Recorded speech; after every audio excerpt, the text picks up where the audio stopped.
Welcome to Anchored Thoughts, where we navigate life's storms together, one conversation at a time. I'm your host, Dr. Tony, a board certified psychiatric mental health nurse practitioner, broadcasting from my floating office aboard our yacht as my husband and I travel America's Great Loop. It sounds glamorous until you realize I still lose emotional battles to unread emails, unpredictable Wi Fi, and occasionally convincing myself I only open Instagram to answer one message.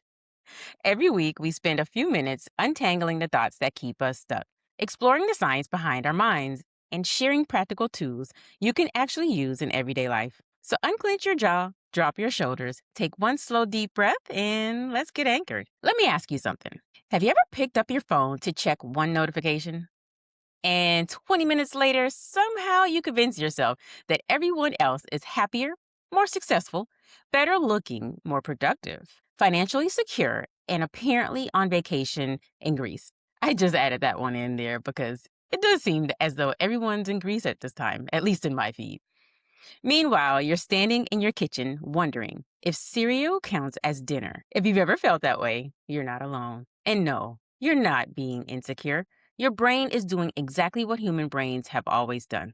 The problem is, social media has changed the environment your brain is trying to navigate. Here's something that might surprise you. Comparison isn't a character flaw. It's actually a part of being human. Our brains naturally compare ourselves to other people because that's one of the ways we've always learned, grown, and figured out where we belong. However, thousands of years ago, we only compared ourselves to maybe 50 or 100 people in our community. Today, before lunch, you probably compared yourself to hundreds of people you've never met. Your brain wasn't designed for that. Here's where social media changes everything. You're comparing your ordinary Tuesday to someone's carefully edited highlight reel, and you see the promotion, not the panic attacks. You see the beach vacations, not the credit card bill. You see the happy family, not the argument that happened 5 minutes before the photo was taken. You see the filtered face, not the insecurity behind the camera. Social media gives us snapshots. Our brain turns them into stories.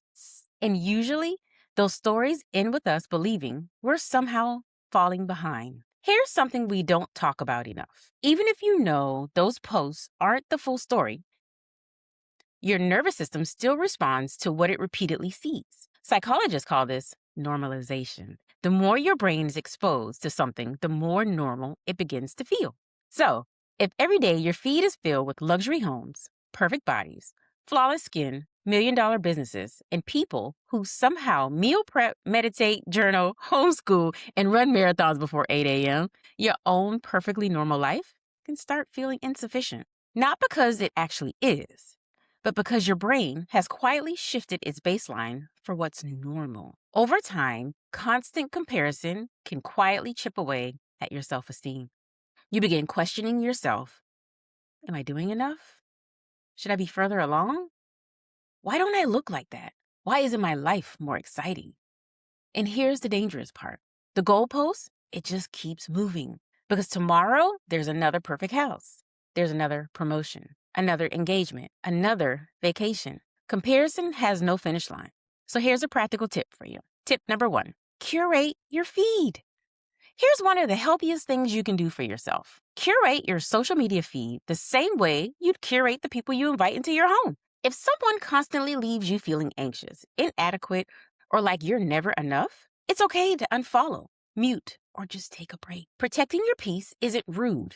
It's healthy. Tip number 2, ask one question.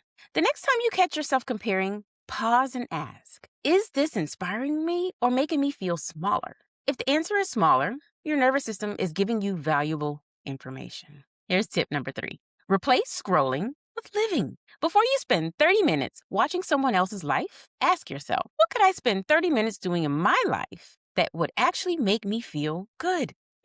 Maybe a walk, maybe call a friend, read a book, watch the sunset, cook dinner. Real life is usually quieter than social media, but it's also where peace lives. Tip number 4.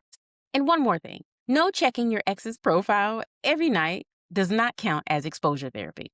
That's called emotional self-sabotage.